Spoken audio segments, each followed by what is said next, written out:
Selamat pagi mahasiswa, selamat datang dalam pertemuan ketiga. Dalam pertemuan ketiga ini, kita akan membahas mengenai bab 4 dengan tema mengelola informasi pemasaran untuk mendapatkan wawasan konsumen.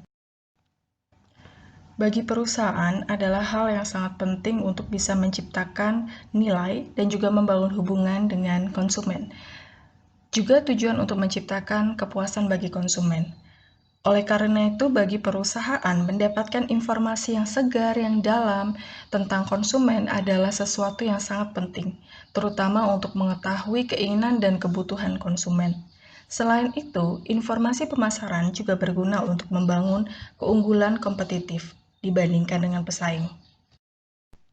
Informasi mengenai konsumen dapat diperoleh melalui berbagai macam sumber, contohnya seperti smartphone, personal computer, tablet, yang menyediakan banyak sekali informasi mengenai konsumen, terutama dengan penggunaan internet, di mana konsumen, perilaku mereka, terrecord dan terekam melalui apa yang bisa dilihat oleh perusahaan melalui website. Seringkali manajer akhirnya mengalami overload data dan banyaknya data yang mereka dapatkan. Ada suatu istilah yang disebut sebagai big data. Big data di sini adalah suatu susunan data yang sangat besar dan kompleks serta dihasilkan melalui informasi yang sangat canggih, dikumpulkan, kemudian dihasilkan, disimpan, dan juga akhirnya dianalisis menggunakan teknologi. Perusahaan besar seperti Facebook, Twitter, Instagram, di mana banyak orang yang mendaftar dalam sosial media tersebut akhirnya harus menggunakan big data.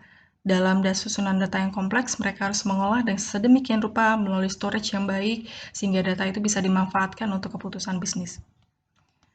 Consumer insight di sini adalah suatu informasi pemasaran yang memahami mengenai customer dan juga mengenai pasar, yang menjadi suatu dasar dalam penciptaan nilai, membangun engagement dengan customer, serta membangun hubungan.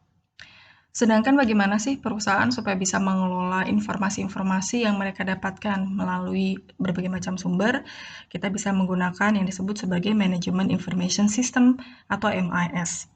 Di sini adalah orang-orang dan prosedur yang didedikasikan untuk mengakses informasi yang dibutuhkan, membangun informasi tersebut, membantu pengambil keputusan untuk menggunakan informasi tersebut untuk menghasilkan dan memvalidasi tindakan-tindakan yang dilakukan oleh konsumen dan juga mendapatkan wawasan mengenai pasar. Informasi yang didapatkan mengenai pemasaran tidak hanya berguna buat perusahaan, tetapi juga berguna bagi supplier, reseller, dan agen-agen layanan pemasaran yang dimanfaatkan atau digunakan oleh perusahaan. Hal ini dikarenakan perantara tersebut seperti reseller ataupun agen layanan pemasaran juga membutuhkan data konsumen yang tentunya akan membantu untuk memproses data tersebut demi kepentingan konsumen perusahaan juga. Kemudian seringkali usaha untuk bisa mendapatkan wawasan konsumen harus dibayar dengan harga yang mahal karena nilai yang dibutuhkan untuk pembuatan produk itu sangat-sangat penting bagi konsumen. Seringkali akses untuk mendapatkan informasi pun seringkali susah untuk didapatkan oleh perusahaan. Melalui gambar ini kita bisa melihat bagaimana sih informasi pemasaran itu dibentuk atau didapatkan. Hal itu bisa dilihat pada bagian bawah, ya kita bisa lihat beberapa lingkungan pemasaran seperti target market ataupun konsumen kita, kemudian saluran-saluran pemasaran kita bisa didapatkan dari competitors kita, dari masyarakat, dan juga lingkungan-lingkungan makro, contohnya seperti ekonomi, politik, budaya, sosial, dan lingkungan alam. Semua informasi itu akhirnya dikumpulkan oleh orang-orang yang memang ditugaskan oleh perusahaan untuk mengumpulkan informasi. Data yang terkumpul akan masuk dalam database perusahaan. Di sini kita bisa lihat internal database, kemudian ada marketing intelligence ataupun orang-orang yang ditugaskan untuk melakukan penyelidikan-penyelidikan, kemudian pencarian informasi, dan juga kita bisa melakukan marketing research atau penelitian terkait dengan pemasaran. Dalam internal database memuat informasi penjualan perusahaan, misalnya informasi transaksi dengan konsumen, informasi komunikasi dengan konsumen, sehingga itu tersimpan dalam arsip perusahaan yang nanti tentunya bisa bermanfaat untuk diproses suatu hari jika dibutuhkan. Adanya informasi ini ya dikelola dalam yang disebut sebagai marketing information system atau sistem informasi pemasaran dari perusahaan. Informasi ini kemudian akan diakses oleh orang-orang yang membutuhkan, terutama di sini adalah decision maker atau pengambil keputusan perusahaan. Dan kemudian informasi ini juga bisa dianalisis dengan menggunakan alat-alat tertentu ya oleh marketing managers dan pengguna informasi lainnya untuk akhirnya mereka mendapatkan pengetahuan tentang konsumen, pengetahuan dan wawasan tentang pasar dan mendapatkan informasi pemasaran yang cukup. Data internal di sini adalah kumpulan data mengenai konsumen dan informasi pemasaran yang didapatkan dari data sumbernya dari jaringan perusahaan sendiri. Jadi seperti yang saya contohkan tadi, misalnya perusahaan kan biasanya punya data penjualan konsumen gitu ya.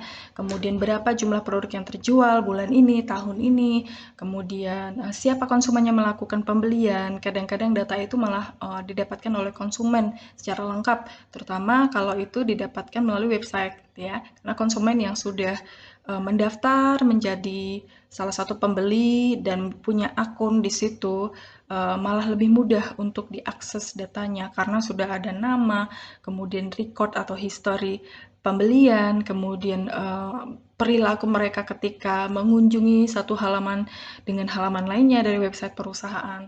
Kemudian company network yang lainnya datanya seperti data komunikasi dengan konsumen, data berapa biaya yang dikeluarkan untuk promosi dibandingkan pendapatan yang didapatkan. Jadi internal data adalah data yang bisa diakses oleh perusahaan sendiri dan berasal dari perusahaan sendiri.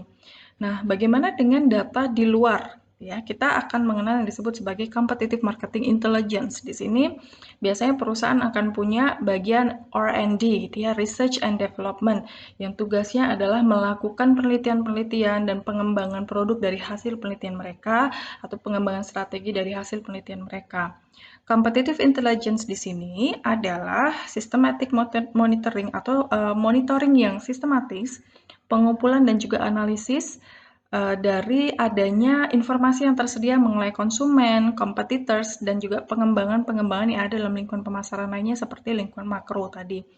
Jadi tugas mereka adalah mereka mencoba menganalisis apakah sedang trennya sedang seperti apa, situasi ekonominya bagaimana, seperti apa yang akan terjadi dengan adanya pengaruh ekonomi yang misalnya sedang mengalami resesi. Kemudian mereka juga akan mencari informasi terkait dengan pesaing, apa yang mereka tawarkan, kemudian bagaimana asumsi ataupun penjualan mereka, yang mereka dapatkan informasi itu dari berbagai macam sumber.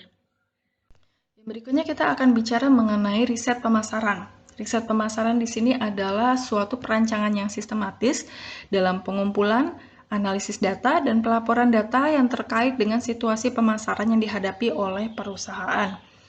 Nah, dalam melakukan proses marketing research, bisa dimulai dari yang disebut sebagai exploratory research, descriptive research, dan causal research. Di sini adalah contoh-contoh cara yang dilakukan oleh perusahaan dalam membentuk atau mencoba mencari tahu permasalahan apa dan juga membuat tujuan penelitian perusahaan. Riset exploratory di sini adalah riset pemasaran dalam rangka untuk mengumpulkan informasi pada awal-awalnya yang akan membantu untuk pengembangan permasalahan pemasaran dan juga mengajukan hipotesis. Hipotesisnya adalah pendugaan sementara. Jadi sebagai contoh ketika ada suatu permasalahan resesi, permasalahan ekonomi, lingkungan makro gitu ya, bagaimana mereka melakukan prediksi, bagaimana adanya resesi ini akan mempengaruhi kinerja perusahaan misalnya untuk menghasilkan laba, untuk menghasilkan penjualan, seperti itu mereka bisa mencoba mencari lebih banyak informasi dulu sebelumnya dalam sebelum mereka akhirnya nanti mengajukan hipotesis. Itu adalah exploratory research. Kemudian ada juga yang dikenal sebagai descriptive research. Di sini adalah riset pemasaran untuk mendeskripsikan mengenai permasalahan pemasaran dengan cara yang lebih baik, situasi pemasaran dan juga pasar, dan apakah kemudian uh, lingkungan demografi dan juga sikap konsumen itu bisa mempengaruhi perusahaan. Contohnya misalnya nanti dalam data deskriptif, mereka akan mencoba menyebarkan kuesioner untuk mendapatkan informasi mengenai siapa saja konsumen yang biasanya melakukan pembelian pada produk, dilihat dari usia, gendernya, kemudian interest mereka, kemudian mungkin income-nya, dan seterusnya. Dan data demografi itu nanti akan memberikan gambaran mengenai konsumen yang biasanya ditarget oleh perusahaan. Nah, kemudian ada juga yang dikenal sebagai causal research. Causal ataupun sebab akibat. Ya, riset pemasaran di sini adalah untuk membentuk hipotesis mengenai hubungan sebab akibat. Nah, sebagai contoh, misalnya perusahaan ingin mengetahui faktor apa saja sih yang mempengaruhi loyalitas konsumen, ya. Dia akan melakukan exploratory research dulu. Dia akan mencari jurnal, dia akan mencari hasil riset sebelumnya, kemudian dia mencoba mencari artikel, melihat dari ulasan dan review konsumen di sosial media, di website, gitu ya. Kemudian mereka menemukan ada beberapa faktor ternyata yang membuat konsumen itu melakukan memiliki brand loyalty, ya. Sebagai gambaran brand loyalty adalah misalnya mereka melakukan pembelian ulang. Pertama adalah faktor harga misalnya, kemudian kedua adalah kualitas layanan yang dilakukan oleh perusahaan sangat baik. Kemudian ketiga adalah faktor desain produk, gitu ya. Jadi 3 faktor ini adalah yang mempengaruhi, diasumsikan dan dihipotesiskan mempengaruhi loyalitas konsumen.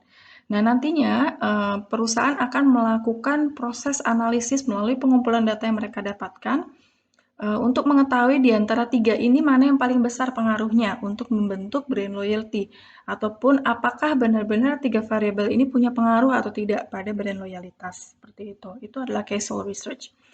Nah, dalam pengembangan perencanaan pemasaran, kita bisa mengumpulkan data dengan dua cara. Yang cara yang pertama dengan cara sekunder, gitu ya, pengumpulan data sekunder. Kemudian yang kedua adalah pengumpulan data primer. Pengumpulan data sekunder di sini adalah pengumpulan data yang didapatkan dari hasil penelitian-penelitian, publikasi, sumber-sumber media massa, sumber-sumber komersial, kemudian dari hasil riset pemasaran sebelumnya. Ya, jadi secondary data adalah pengumpulan data yang dilakukan sebelumnya. Jadi tidak mengambil data langsung dari objek yang menjadi atau subjek yang menjadi penelitian.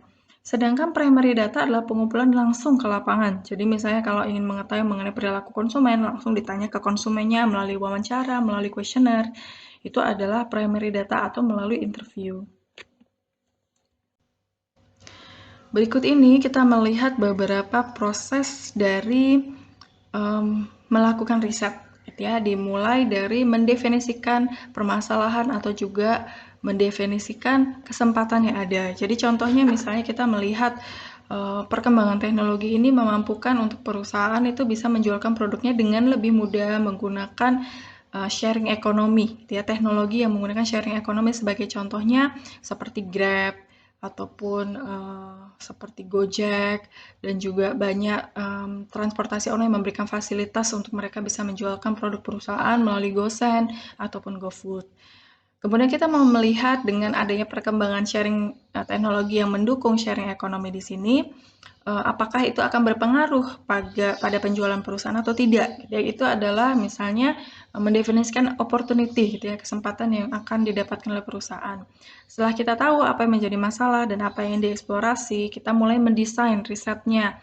Kita mau menggunakan model struktur penelitian, misalnya kita membuat suatu rencana alat apa sih yang akan kita gunakan, kemudian variabel apa yang akan kita manfaatkan, dan gunakan untuk mengukur adanya permasalahan ini dan menemukan solusi. Jadi kita melakukan desain, mulai dari pengumpulan informasi dulu, gitu ya, melalui data sekunder misalnya, dari hasil penelitian-penelitian sebelumnya, kemudian kesempatan pasar yang timbul, misalnya pakai SWOT analysis, alat apa yang kita gunakan, ya, apakah kita menggunakan regresi, ataupun SEM, ataupun alat apapun, gitu ya. Kita mulai mendesain di situ, siapa yang menjadi sampel kita. Ya, misalnya juga termasuk itu. Kemudian setelah itu kita mencoba tahap ketiga, mendesain pengumpulan formulir, ya, pengumpulan data, mendesain, kita mau pakai apa ya, menggunakan survei, ataupun menggunakan wawancara ataupun kita mau melakukan observasi, percobaan gitu ya, kita menggunakan alat yang mana. Tahap yang keempat akan bicara mengenai siapa yang menjadi sampel kita, gitu ya. Kenapa kita perlu melakukan ini? Kenapa kok nggak ngambil semua gitu ya populasi? Karena kalau mengambil semua populasi, misalnya kita ingin mengetahui masyarakat Indonesia punya niat pembelian pada produk kita nggak melalui aplikasi Gojek misalnya seperti itu. Maka populasinya adalah 200 juta masyarakat Indonesia, gitu ya. Dimana kalau Anda menyebarkan kuesioner kepada 200 juta masyarakat di seluruh Indonesia, itu sangat akan mengkonsumsi waktu, mengkonsumsi biaya, sehingga biasanya perusahaan akan menggunakan sampel. Nah, sampel ini juga adalah metode yang memang diperbolehkan dan memang suatu metode penelitian juga. Jadi mengambil bagian dari populasi. Sebagai contoh, 10% ataupun 1% dari jumlah populasi, gitu ya. Misalnya 10% aja berarti 20 juta, gitu ya. Nah, kalau misalnya kita misalnya hanya ngambil 1% aja, itu sudah berapa. Jadi, sampel ini membantu untuk menghemat waktu dengan mengambil beberapa orang saja dari bagian populasi untuk menjadi target pencarian data kita atau untuk mendapatkan data, untuk balik data. Kemudian tahap kelima adalah proses pengumpulan data. Yang tahap keenam adalah menganalisis data yang sudah kita kumpulkan, kemudian menggunakan alat berbagai yang sudah ditentukan dalam desain tadi. Setelah itu tahap terakhir adalah menulis mengenai riset, kemudian melaporkan riset kita, dan menyampaikan apa yang kita temui dalam riset kita. Selanjutnya kita akan melanjutkan dengan menjelaskan mengenai contoh dari data sekunder. Di sini data sekunder didapatkan melalui database-database yang diberikan secara online dan dikomersialkan oleh beberapa perusahaan, misalnya seperti Nielsen, kemudian BCG, ya, Boston Consulting Group, kemudian Marketplace dan juga Sinovate, dan banyak perusahaan-perusahaan yang mereka memang melakukan survei pada pasar, pencarian informasi data pada pasar, yang kemudian data tersebut bisa dimanfaatkan untuk pengambilan keputusan perusahaan, tetapi dengan cara dikomersialkan, artinya mereka harus membeli. Berikutnya adalah data primer, di mana data primer ini dalam pengumpulannya dibagi menjadi dua cara. Yang pertama adalah pendekatan riset, kemudian yang kedua adalah metode mengkontak. Nah, dalam pendekatan riset terdiri dari riset observasi, etnografi, survei, dan juga eksperimen. Kemudian kita akan mulai dalam menjelaskan observasi. Observasi ini pengamatan, jadi jenis penelitian di mana untuk mendapatkan data, seorang peneliti harus melakukan pengamatan, baik itu pada perilaku konsumen. Sebagai contoh, misalnya Anda ingin melakukan pengamatan pada perilaku ibu rumah tangga ketika mereka mengunjungi pasar tradisional dan melakukan transaksi pembelian di sana. Nah, di sana Anda bisa duduk dan berpura-pura menjadi pedagang misalnya, kemudian memperhatikan perilaku dari proses transaksi antara pedagang dengan pembeli tadi, gitu ya, sebagai ibu rumah tangga. Berapa lama mereka melakukan proses perdagangan, produk apa saja yang mereka beli, kemudian proses pembayarannya apakah menggunakan uang receh atau uang kertas, kemudian apakah ada proses tawar-menawar di situ, gitu ya.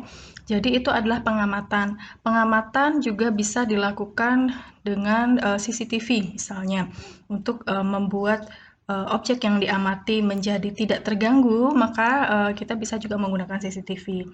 Kemudian riset etnografi.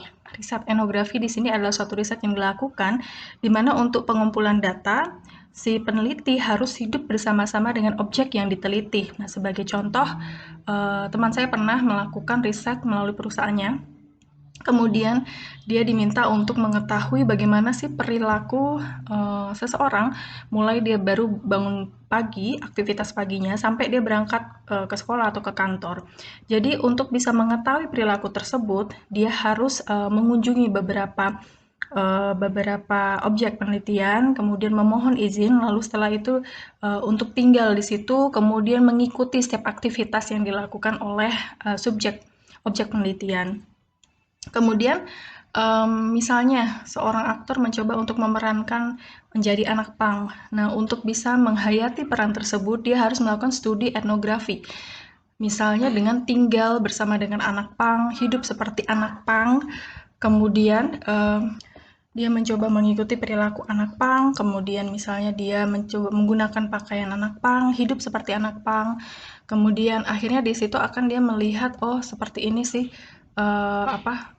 kehidupannya, seperti itu.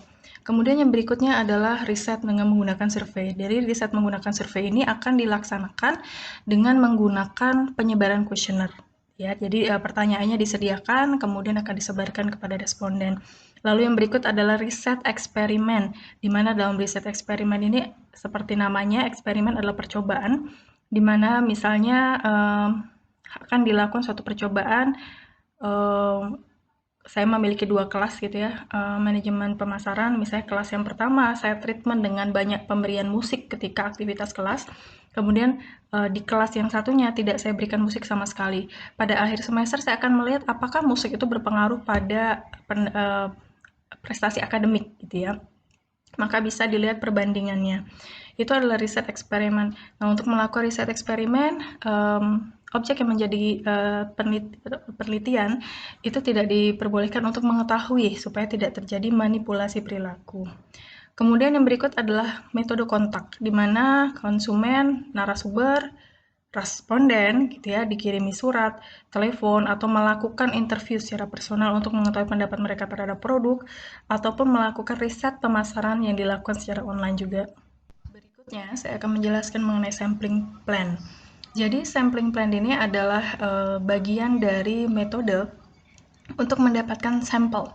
Seperti yang sudah jelaskan tadi, sampel di sini adalah segmen di mana diambil dari populasi yang dipilih untuk riset pemasaran supaya bisa mewakilkan populasi secara keseluruhan.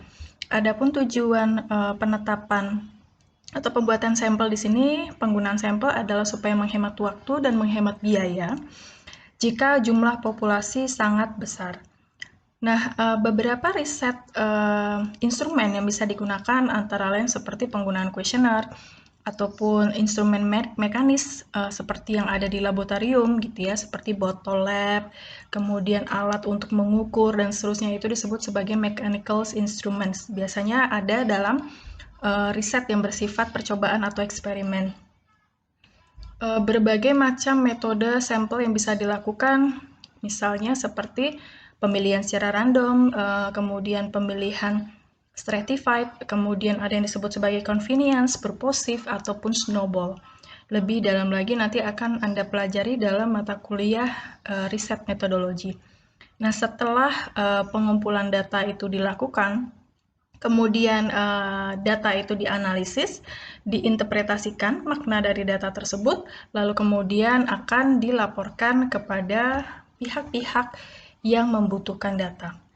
Baik, sekian penjelasan mengenai bab 4. Saya persilakan jika Anda memiliki pertanyaan untuk menyampaikannya melalui MS Teams.